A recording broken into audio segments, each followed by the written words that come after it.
Jammu Kashmir assembly का budget session आज से शुरू हुआ है। एलजी मनोज सिन्हा ने आज गवर्नमेंट का जो स्पीच है, जो डॉक्यूमेंट्स हैं, जो उनकी पॉलिसीज़ और प्रोग्राम्स और अचीवमेंट्स, लास्ट ईयर की अचीवमेंट्स और अगले साल की पॉलिसीज़ और प्रोग्राम्स को रिफ्लेक्ट किया अपनी स्पीच में। Opposition principal opposition party BJP इसको किस तरह से लेती है। मेरे साथ है leader of opposition Jammu Kashmir assembly Sunil Sharma.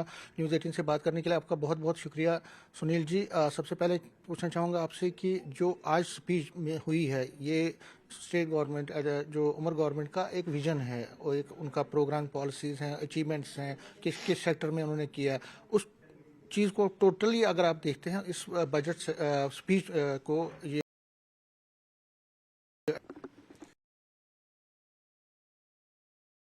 जिसे मैं रिजेक्ट करता हूं, एलजी साहब का जो एड्रेस था और जो जम्मू कश्मीर सरकार का डॉक्यूमेंट था, जिस डॉक्यूमेंट में विजन होना चाहिए, जिस डॉक्यूमेंट में पॉलिसी होनी चाहिए, जिस डॉक्यूमेंट में रोड मैप होना चाहिए, कहीं पे भी वैसा कुछ नहीं दिखा। ये शुद्ध रूप से भारत सरकार की अचीवमेंट्स का एक डॉक्यूमेंट था। मोदी जी का नया कश्मीर का जो स्वप्न है, सिर्फ वही था। जम्मू कश्मीर की सरकार का एक भी शब्द मुझे नहीं दिखा। सरकार क्या कर रही है, सरकार क्या करने जा रही है, इसमें एक वर्ड भी नहीं था। मैं आपके माध्यम से उमर साहब को बोलना चाहूंगा, क्या आपकी अचीवमेंट सिर्फ मैराथन में दौड़ना है? मैराथन से ही यहां पे अनएम्प्लॉयमेंट दूर होगी? मैराथन करने से ही यहां पे गरीब लोग जो जिनका जेब खाली है उनका भरा जाएगा? मैराथन से ही यहां पे अनएम्प्लॉयमेंट खत्म होगी? तो वेरी डिसअपॉइंटिंग, जिसे मैं दोबारा कहूंगा कि रिजेक्ट करता हूं। कहीं पे भी किसी भी वर्ग को कोई लाभ मिले, कोई उनके लिए हित की कोई बात हो, वो मुझे दिखी नहीं। उमर गवर्नमेंट इवेंट्स करती है, प्रोग्रेस नहीं करती है। ये प्रोग्रेस पे बिलीव ही नहीं करते हैं और कहीं पे भी इस डॉक्यूमेंट में कोई प्रोग्रेसिव, कोई वर्ड्स, कोई सेंटेंस नहीं दिखा। मुझे लगता है कि इससे पूरे जम्मू कश्मीर की जनता जो है बहुत आहत होगी, विशेषकर बेरोजगार तबका, अनएम्प्लॉयड जो सेक्शन है, जिन्होंने स्वप्न देखा, जिन्होंने आशा की किरण बांधी थी, उनके सपने तार तार हुए। और इस सरकार से बहुत ज्यादा कोई अपेक्षा अब रही नहीं है।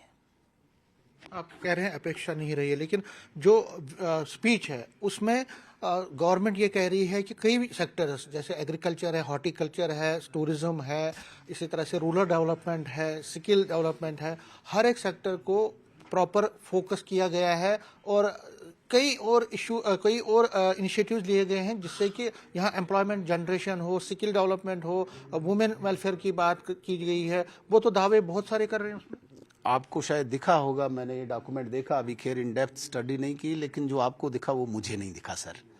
तो आप मुझे अगर दिखाएं पैरा वाइज कि यहाँ पे हर सेक्शन को इन्होंने उनके स्वप्न को फुलफिल किया है, तो मैं बिल्कुल सेटिस्फाई हूँगा। कहीं पे भी कुछ भी नहीं है। क्या है वुमेन के लिए, क्या वुमेन डेवलपमेंट के लिए इन्होंने स्टेप उठाया, कहाँ पे नौजवानों के लिए क्या किया है, ये बताएं ना। कोई मॉडल तो होना चाहिए, कोई इनके पास कोई रोड मैप तो होना चाहिए नौजवानों को रोजगार देने के लिए। कुछ नहीं दिखा। इनके कहने से थोड़ी होता है, 1.5 साल से तो कह ही रहे हैं, लेकिन मुझे नहीं लगता मैराथन के अलावा अभी तक जम्मू कश्मीर के नौजवानों ने कुछ देखा है।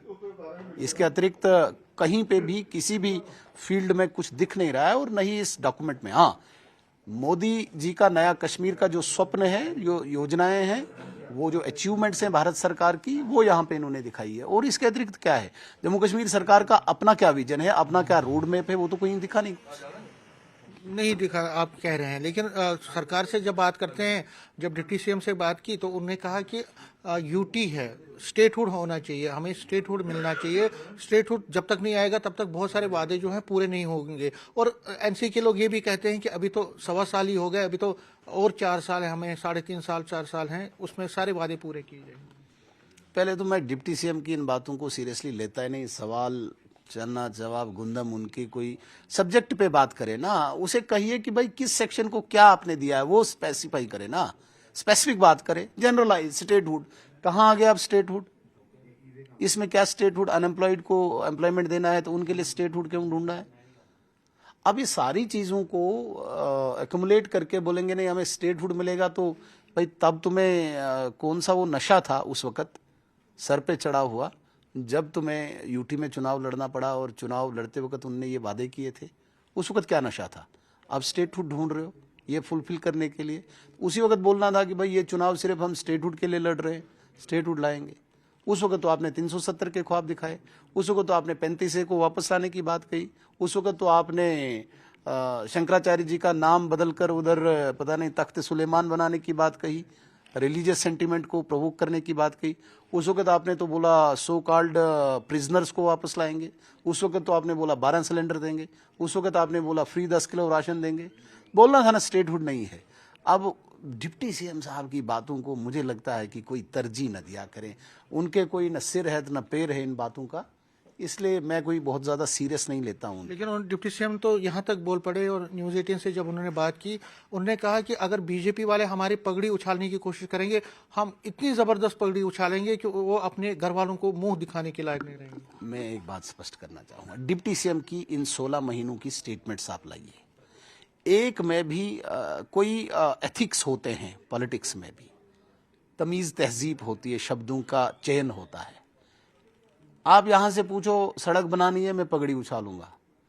देखिए हर व्यक्ति की इज्जत होती है समाज में, अगर कोई ठेले पे चाय बेचता है ना उसकी भी इज्जत है। तो हर जगह लोगों को बेइज्जत करना, मुलाजमों को डांटना पब्लिकली कैमरे पे, ये कोई तहजीब तमीज है क्या? अब उनकी बातों को क्या जवाब दूं? पगड़ी उछालेंगे। हम बात कर रहे हैं डॉक्यूमेंट की, विजन की। लिहाजा आप उमर अब्दुल्ला साहब से पूछिए जो सरकार चला रहे हैं। डिप्टी सीएम को एक नौकरी मिली है, उनकी पोस्टिंग हुई थी बीजेपी से एनसी में, तो इस पोस्टिंग पे इनको ये डेजिग्नेशन मिली। उससे पहले पीडीपी से ट्रांसफर हुए थे वो बीजेपी में, उससे पहले वो बहुजन समाज पार्टी से ट्रांसफर हुए थे वो पीडीपी में। तो अलग अलग पोजीशन पे अलग अलग चार्ज उनको मिलते हैं। अभी चार्ज मिला है डिप्टी सीएम का, इसका ये मतलब नहीं कि डिप्टी सीएम को ऑथराइज किया है कुछ करने के लिए, ये विजन डॉक्यूमेंट बनाने के लिए। उसे क्या पता है विजन डॉक्यूमेंट क्या होता है? बैठा है चलाने के लिए, सुपरवाइजर पे चलाएगा, जेई पे चलाएगा, उसे क्या पता है कि विजन डॉक्यूमेंट क्या है और हमने जम्मू कश्मीर के लोगों की एस्पायरेशंस को फुलफिल करने के लिए क्या शब्दों का चयन करना है। पगड़ी उछालेंगे तो खत्म कहानी। अब इसी पे मैं भी इररिलेवेंट बातें करूंगा तो लोग सुनेंगे क्या? लोगों को तो कोई रेलेवेंस होना चाहिए ना, कोई सार्थक बातें होनी चाहिए ना। दो सवाल और लूंगा। एक सवाल यह है कि बिजनेस रूल्स के बारे में बहुत चल रहा है कि बिजनेस रूल्स फाइनल हो रहे हैं।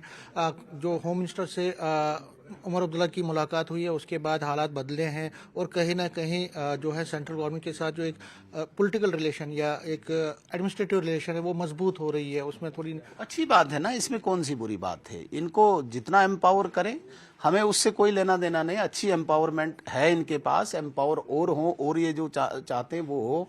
जहां पे पिछले साल इनको 2,500 करोड़ रुपया मिला, इस बार 4,500 करोड़ मिला, अच्छी बात है। लेकिन सवाल ये पैदा होता है उससे क्या फायदा, जम्मू कश्मीर के कॉमन मैन को क्या फायदा है? जब गवर्नमेंट यहाँ पे है, रूटीन लाइफ में जो प्रॉब्लम्स है, गवर्नेंस की जो प्रॉब्लम है, उनको सॉल्व करने के लिए इनके पास क्या मैकेनिज्म है वो बताए ना। भाई भारत सरकार दे रही है, भारत सरकार अच्छा कर रही है, TOBR भी कर रही है, आपको एडवाइजर भी कैबिनेट रैंक का दे दिया, लेकिन उससे फायदा क्या है? नासिर असलम वानी को तो फायदा मिल गया, उसको ऑफिस मिलेगा, उसको कुर्सी मिलेगी। लेकिन मुझे बताइए जम्मू कश्मीर के किसी एक व्यक्ति को उस कैबिनेट रैंक के ऑर्डर से फायदा हुआ? हमें तब अच्छा लगता जब जम्मू कश्मीर के लोगों के लिए कोई डिमांड करते, ये दिल्ली जाके यहाँ के फार्मर्स के लिए डिमांड करते, यहाँ नौजवानों के लिए डिमांड करते, कोई पैकेज बनाते और हम भी उसमें सहायता करते। नहीं जी, अब TOBR, मुझे पुलिस चाहिए, आगे पीछे चाहिए, मुझे नासिर असलम वानी कैबिनेट रैंक चाहिए, मुझे एम्पावरमेंट चाहिए, ये कोई बात है? सर लास्ट में पूछना चाहूँगा कि जो हालात हैं इस वक्त के, और इस वक्त पाकिस्तान की जो सरकार ने बड़ा फैसला लिया, उन्होंने कहा कि हम टीम ही नहीं भेजेंगे क्रिकेट टीम।